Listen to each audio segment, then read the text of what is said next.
Hello my lovely friends, welcome back to my channel Munmun ব্লগে সবাইকে স্বাগতম। আজ হচ্ছে কি অক্ষয় তৃতীয়া, ভীষণই একটা ভালো দিন এবং শুভ দিন। তো আজকের দিনে যেটাই করবে সেটাই কিন্তু অক্ষয় হয়ে থাকবে সারা জীবন। তোমরা মানে চেষ্টা করবে কিছু দান ধ্যান করতে, তোমাদের যে আর যেরকম সামর্থ্য সেরকম চেষ্টা করবে, গরিব দুঃখীদের একটু সাহায্য করতে চেষ্টা করবে। তো সকালবেলায় মা আমাকে ফোন করে বলল যে দুটো ব্রাহ্মণ, দুটো হোক তিনটে হোক, তোর যেরকম সামর্থ্য তুই যেরকম পারবি, তো ব্রাহ্মণকে একটু পান সুপুরি পইতে আর একটু মিষ্টি আর একটু দক্ষিণে দিতে। তো চলে গেছিলাম মন্দিরেতে, ঠাকুরমশাই ওখানে আছে, ঠাকুরমশাইকে দিয়ে আসলাম। আর এদিকে দুর্গা মন্দিরেও যে আমাদের দুর্গা পুজো করে সেই ঠাকুরমশাইকেও আমি দিলাম। আর বলেছিল যে যতগুলো পারবি ওকে আলতা সিঁদুর আর একটু মিষ্টি দিবি। তো আমি চেষ্টা করলাম, যতগুলো পারলাম দিলাম। তো খুব মনটা ভালো লাগছে। হাঁপিয়ে গেছি, আর প্রচণ্ড রোদ, বুঝতে পারছো, দেখো গলগল করে ঘামছি। তো এসে আমি সকালবেলা উঠে চান টান করে গেছিলাম। তো মা বলেছে স্নান করে সমস্ত কিছু করতে, তো ওই জন্য চানটা করে নিয়েছিলাম, ফুল টুল তুলে চান করে গেছিলাম শিব মন্দিরেতে। তো একটু দেখিয়ে দিচ্ছি শিব মন্দিরে যখন গেলাম আমি, এত ভালো সময়ে গেছি শিব মন্দিরে, তখন বাবার অভিষেক চলছে, মানে ভোলেনাথকে আর কি স্নান করানো হচ্ছে, সাজানো হচ্ছে। তো সেটাই তোমাদের সাথে শেয়ার করবো। ভিডিওটা স্কিপ না করে দেখতে থাকো, ভালো লাগলে পরে অবশ্যই করে একটা লাইক করবে, কমেন্ট করে আমাকে জানাবে ভিডিওটা তোমাদের কেমন লেগেছে।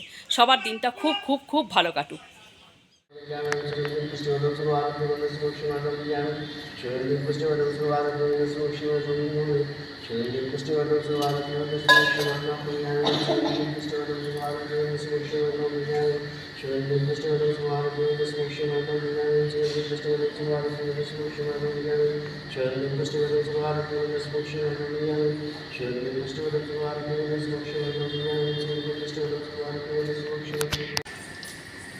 তো আমি মন্দিরে গিয়ে দেখি একজন ফ্যামিলি এসেছে পুজো করতে অক্ষয় তৃতীয়া। তো ঠাকুরমশাই পুজো করাচ্ছে, তো ঠাকুরমশাই বললো পাশে বসে তো যে কোনো একজনের গায়ে হাত দিয়ে থাকো। তো আমি ঠাকুরমশাই গায়ে হাত দিয়েছিলাম। তো ঠাকুরমশাই পুজোগুলো করছিলেন। তো বেশি কিছু বলবো না, শুধু তোমরা দেখে যাও। আশা করছি ভীষণ ভালো লাগবে, মানে মন প্রাণ একদম ভরে যাবে।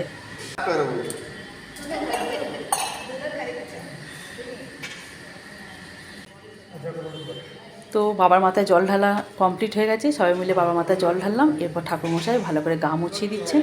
আর ঠাকুরমশাই বললেন গা মোছানো হয়ে গেলে এই গামছাটা সবাই একটু করে মাথায় এবং চোখে একটু বুলিয়ে নিও। তো এই যে পরম মানে পাওয়া একটা আমার আজকের দিনে, এই অক্ষয় তৃতীয়ার দিনে এত সুন্দর একটা মুহূর্তের সাক্ষী হয়ে রইলাম। এর থেকে মানে ভালো জিনিস আর কি হতে পারে। আমি নিজেকে সত্যি ভীষণ ভীষণ আমি সৌভাগ্যবতী বলে মনে করছি যে এমন একটা দৃশ্য আমি দেখলাম, আমি এর আগে কোনো দিন দেখিনি। মানে এই সময়টা আমি যেতে পারি না, সেই ঠিক সময় না গেলে তো ঠিক জিনিসটা দেখা যায় না।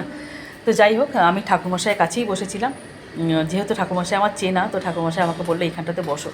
তো এরপর বাবাকে সুন্দর করে শৃঙ্গার করাবেন ঠাকুরমশাই। তো দেখতে থাকো আর মন প্রাণ দিয়ে বাবাকে স্মরণ করতে থাকো। ওম নমঃ শিবায়, ওম নমঃ শিবায়, হরে হরে ভোলে নমঃ শিবায়, নমঃ শিবায়, ওম নমঃ শিবায়, হরে হরে ভোলে নমঃ শিবায়, নমঃ শিবায়, ওম নমঃ শিবায়, হরে হরে ভোলে নমঃ শিবায়। হর হর মহাদেব।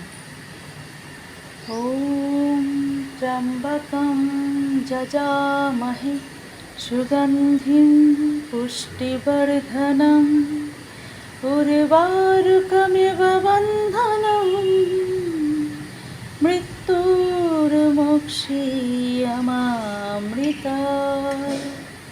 ওম ত্র্যম্বকং যজামহে সুগন্ধিং পুষ্টিবর্ধনং উর্বারুকমিব বন্ধনং মৃত্যুর্মোক্ষীয়মামৃতায়। কত সুন্দর বাবাকে সাজিয়েছে দেখো। কমেন্ট বক্সে হর হর মহাদেব লিখতে কিন্তু ভুলো না। কেমন লাগছে বাবা ভোলে মহেশ্বরকে একটু কমেন্টে জানিও।